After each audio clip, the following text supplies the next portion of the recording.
Hi, it's Steve. Today we'd like to show you how to change the leveling leg on your dishwasher.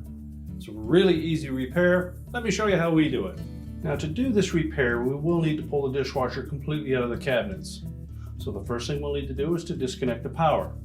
Locate the electrical panel, turn off the appropriate breaker, or remove the appropriate fuse. We'll also need to turn off the inlet water supply. You may need to disconnect the drain hose from the sink outlet. And as well, you may need to disconnect the actual wire to the junction box under the dishwasher to allow you enough room to pull it completely out of the cabinets. Now you will need to remove the lower access panel to gain access to both the electrical junction box as well as the inlet water supply to the fill valve.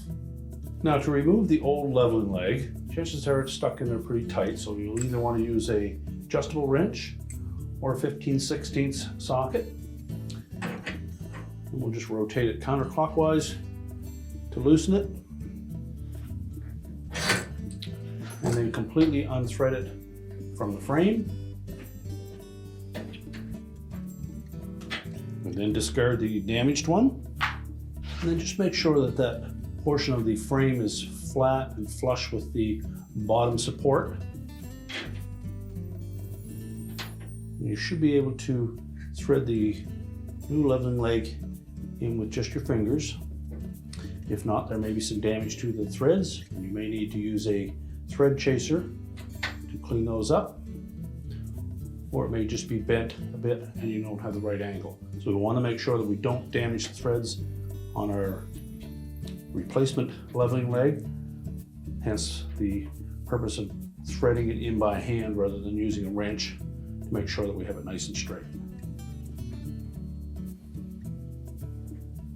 And we'll want to turn that into roughly the same position as the original. Once we have the dishwasher back into the cabinets, we can then make any adjustments that are required. Now once we have the leveling leg roughly in the position that the original was, we'll next stand the dishwasher up, push it back into the cabinets, check it, make sure that it's level. Once we've done that, we can go ahead and start to reconnect our supplies. Once we've done that, we'll put the access panel on. Now, if we remove the dishwasher from the cabinets to do that repair, we'll next need to push that dishwasher back in, re-secure it to the bottom of our countertop, reconnect our drain hose, our inlet water supply, and our electrical supply, replace the access panel, and your repair is complete.